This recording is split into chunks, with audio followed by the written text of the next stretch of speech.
Hello and welcome. It's Ashley here with this week's Stamp Crate Repeat video for Your Next Stamp. This week, Your Next Stamp is sponsoring the Cat Lovers Hop, so I'm going to be sharing a card which is cat themed, and if you would like to participate in the hop, head over to the Your Next Stamp blog where you can find more information. I am going to be sharing this cute shaker card today, and it is a really simple way to make a shaker card. I'm going to be using a fuse tool to create this shaker layer that's on top. So to begin with, I'm going to share the products I'll be using. This is the Your Next Stamp Black Olive ink. I also use this Becky Higgins Project Life Fuse tool. I did purchase this at Michael's with a coupon, and it's so handy. It's a tool that I really love using, and I get a lot of use out of it for cards and different projects. I also pulled in some sequins from my stash. These sequins are just from the dollar store, and that little case that I had them in is from the dollar store as well.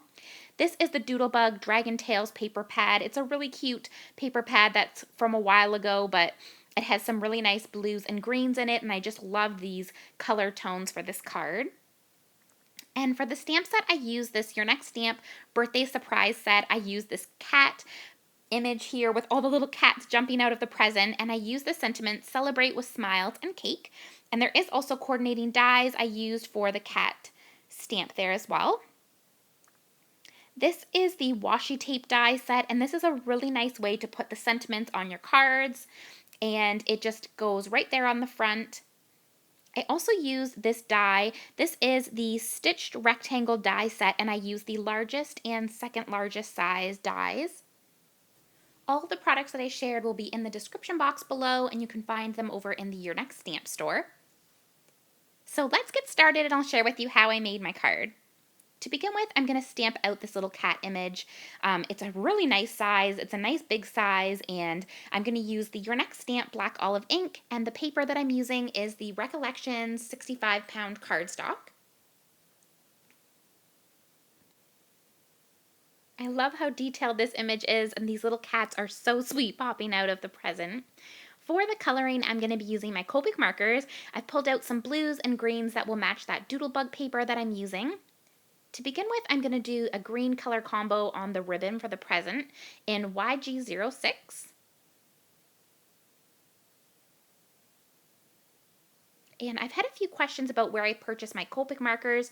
I do purchase them at Michael's using the 40% off coupons. They have really good sales, and I just pick up one or two whenever I'm there and use a coupon on it, and it's a really great way to build your stash.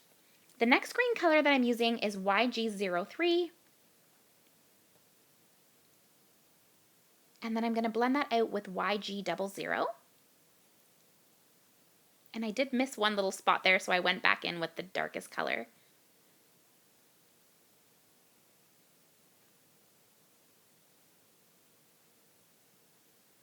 And I'm just blending out the rest of the ribbon there.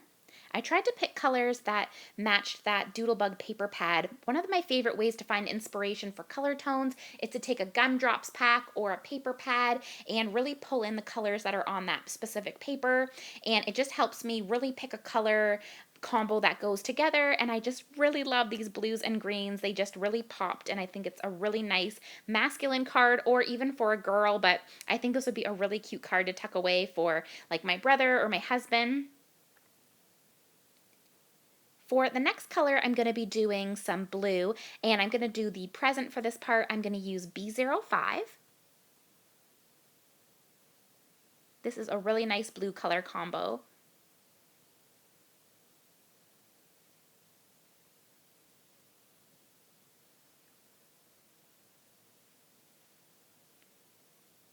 I'm just going around the ribbon. And then I'm going to go in with B02.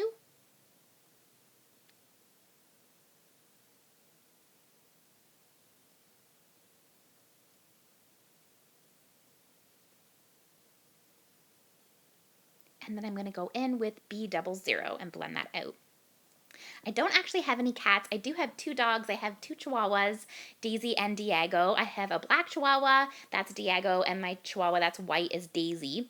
But I'd love to know, are you guys a cat lover or a dog lover? Leave me a comment in the comment section. I'm always curious if people are more of a dog person or more of a cat person. I don't have any cats, so I'm definitely more of a dog person, but I do love cats. They're very cute. So definitely leave me a comment in the comment section if you have a cat or a dog. I'd love to know.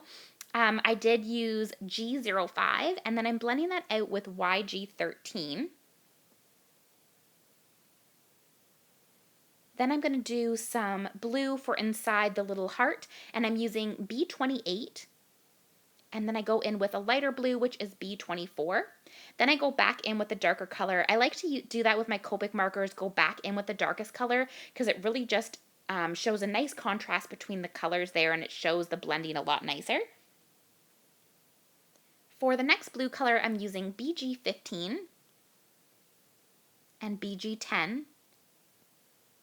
This little image is so sweet. It's like a complete little image just all done for you. You don't have to do anything but just stamp it out and color it up. You've got the cats and the confetti, and it's just such a nice little background kind of for you. I just love this stamp set so much. It's such a cute one for birthday cards. So I'm just doing some of the confetti using that turquoise color combo, and I'm also doing some of the stripes on the party hats.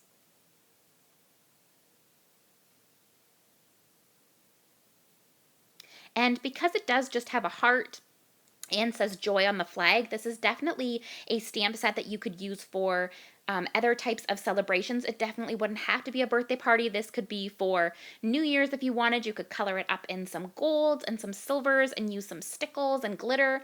Or you could use this for Christmas. The joy you could do in red. You could color the present up in red and green.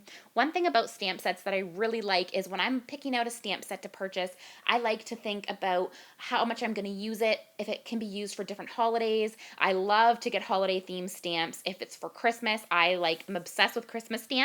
But if you can take a stamp set and use it for multiple holidays or occasions, I'm all over it. This one you could definitely use for Valentine's even, because it has the heart. You could definitely use it for Christmas, like I mentioned, and a ton of other holidays, which would work because it just has the joy and the heart there. So this is a really nice stamp set. And if you do look at the stamp set, there's one image that has a little candy cane in it. It's called Birthday Surprise, so it's definitely meant to be a birthday stamp set, but because you see that cute little candy cane in there, you can definitely use it for some Christmas cards as well. So this is a cute one to get. For the first cat, I decided I would do it orange. I mentioned I don't have any cats, so I don't really know the color tones of cats, but I do always love those cute little orange colored ones. So I thought I'd do orange. So I used YR07 and YR04. And then I'm going to go in with YR00. And I kind of fuss with this cat. I do a little orange color combo, and then I kind of add in a little bit of browns and just fuss with it until it's just right. And it turned out so nice. And always make sure when you're coloring, if you feel like you don't like how something turns out, just keep working at it, because in the end it ended up being my favorite cat. I didn't want it to be so orange. I didn't want it to be not realistic, so I added in some browns, and I think it really looks like those little orange colored cats. So now's when I start to kind of fuss in with some other colors. So I used E11 on the tummy and E00. And this is where I kind of felt like the tummy didn't really go with the body. So then I start adding in a little bit of browns, and it gets so much better. I used E13 and blended that out with E11. And then I go in with a little bit of YR02. And this is when I start to give it a little bit of those stripes that the cats have. So I used E13. And then I go in with E15 to give it a little bit darker. And I felt like you still couldn't really see the color of the brown, so then I go in with E18. And I love how it looks once I start to use the E18. It really looks like there's some dimension, and you can kind of see felt like you could see the texture of the stripes. And then I'm going to do this next little guy in E15. And then I'm going to go in with E13 and E11 to give that a nice blend. For the tummy, I use E13 and E11.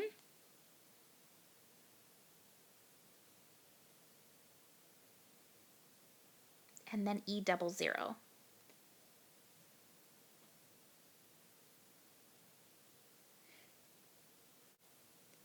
Then I'm going to do another brown cat. The last one that I did kind of had like a reddy tinge to it. This one's going to be a more dark brown color, so I'm using E57, E55, and then E53.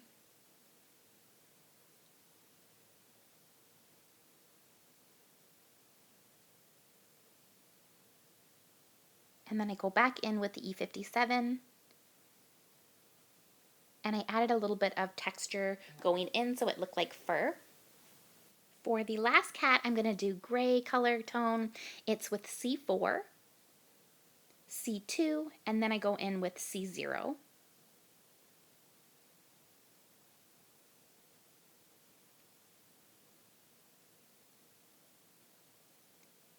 And then I'm going to take C8 just to color in those little stripes, and go back in with the C4 for the belly, and C2 as well for the belly.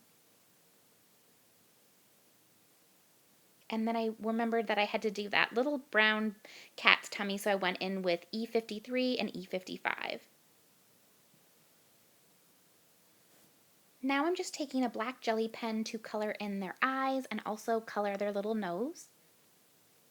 Then I'm going to take my white jelly pen and I'm just going to add a few accents here and there on the flag, on the present. I add a few little polka dots on the blue part of the presents, and I also add some little accents on the hats, and this just really helps the image pop. I don't know what it is. I don't know how you're supposed to know where to put these. I just put them wherever I think will look good, and I just try to put them on either side or on the tops or the bottoms, and it always just looks so nice. So when you're doing this, don't worry about where you put the accents. I really just feel like anywhere you want to just draw some accents on it just looks so nice. So I'm just adding a few more on the cats there, and that should do it. So now I can take the coordinating die, and I do trim it apart with the wire snips, and then I'm going to run it through my die cutting machine. I just took a piece of washi tape there to hold down the coordinating die, and I'm using my Sizzix Big Shot machine. And then I'm just going to show you the little reveal. And I'm just taking this first pattern paper and I'm using the largest size of the stitch rectangles. This is going to be the background piece.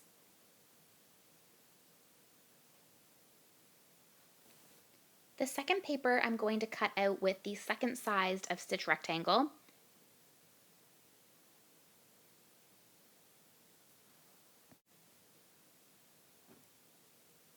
And now I'm just showing how I'm going to have it layered, and then I take some white cardstock and I'm just going to cut out the largest size of the washi tape, and this is what I'm going to have my sentiment stamped onto. So I'm just showing here how I'm going to layer it up, and honestly this card would look so cute just like this if you didn't want to do the shaker component, but I'm going to do the shaker component for this just because I was super excited to use my fuse tool today. So first I'm going to just stamp out the sentiment using the black olive ink again, and I'm just going to layer it up, and I'm just setting it on here to make sure that it will in fact fit. So I'm going to stamp out the celebrate part first, and I moved it up a little bit just to make sure that it would fit, but I don't think in the end I would have had to move it up quite as far as I did. Then I'm going to stamp out the part that says with smiles and cake. So I have all of my layers now. I have an A2 sized card base, that striped layer, the polka dot layer, my image, and then also the washi tape with the sentiment on it. So I'm just going to take a piece of a Project Life page protector here, and this is one that has 3 4x6s on it. So I'm just going to cut off one of the 4x6 pieces, and you can purchase these at Michael's or on any craft store online that sells like scrapbooking type items. And I'm going to fill that part with the shaker. So I'm going to take the smaller size polka dot paper here and put it in, and because the side already is closed in the bottom, I'm just going to have to do the 2 other sides. So I've got my fuse tool here. That's just the little piece that holds it because it's very hot. And now I'm just going to take the ruler and line it up here and then just go right down through that little ruler piece, and it melts the plastic there, which is so cool, and it encloses it. Now I'm just taking my scissors and I'm going to trim off that side part, but I am leaving a little bit of an edge. You don't want to cut it too close because it will just open it back up. So you want to leave a little bit of a buffer there on the side so that it doesn't open up that closed plastic part. So I'm just going to take some of my sequins, and these little pots that I had them in are just from the Dollar Tree, and same with the sequins are also from Dollar Tree. So I'm just pulling out some of the blues and greens that I have in my craft stash. So I'm going to put in some different colors of greens and different colors of blues and just really stuff this baby. And I ended up just cutting this top piece off. I'm going to cut really close to the paper there again. So I just wanted to be able to easily put in the sequins. I've added in some blue, some green. I'm going to add in some light blue colors and some dark greens, and I'm just trying to pick colors of sequins that are like that background paper. And honestly, you can put as much or as little as you want. If you just want to put a tiny bit, if you want to really stuff this baby full, it's totally your preference. And I'm going to put my image and my sentiment on top so that the sequins don't cover it up, and no matter how I shake it, it will not matter for the top portion there. So I'm just stuffing this baby full, and then I decided I wanted to put a little bit of kind of silvery to go in it just to give it some nice bedazzle. So I'm going to go into this little pot here and pick out some of the silver ones, and I think that really just gives it a nice finishing touch there with the sequins. So I'm going to give it a good shake and really mix up the colors there. And then I'm going to put down the ruler again and take my fuse tool and just run it down. And of course, I plugged in my fuse tool so it's nice and heated up and hot. So just be careful with yours that you don't burn yourself, of course. And now I have the little top part with the sequins. So now I'm going to show you how to put together the card. I have all my pieces here, my A2 sized card base, and I have my first layer, which I'm going to put down, and I'm just using some adhesive from Amazon that I purchased, and it is actually running out, so I kind of go back and forth using a few different ones. They're all kind of right on the last little bit there. Then I'm going to add on this piece here, and this was when my adhesive ran out, so I actually got my ATG gun out, which is just another type of adhesive, and I'm just going to add some adhesive there on to the back. And add more on this as opposed to like a cardstock page, so it really makes sure not to come undone. And it looks so cute. I love the glitter. And honestly, this is such an easy way to make shaker cards. So much easier than other ways that I've shown on my channel where you use the foam. That's another great way and really fun if you're using different types of die cuts. But if you just want some shaker card that's super simple and fast, especially if you're making a mass amount of cards, like mass production, like for Christmas or that type of thing, this just works perfectly. So I adhered on the little cat, I adhered on my sentiment, and I'm just showing now how it really moves about and there's a good shake to the card. So that is my project for today. I hope that you guys enjoyed this process video. Make sure to head over to the Your Next Stamp blog to find out more information about the cat hop and all the products that you saw today, and I will see you guys in next week's video. Bye now.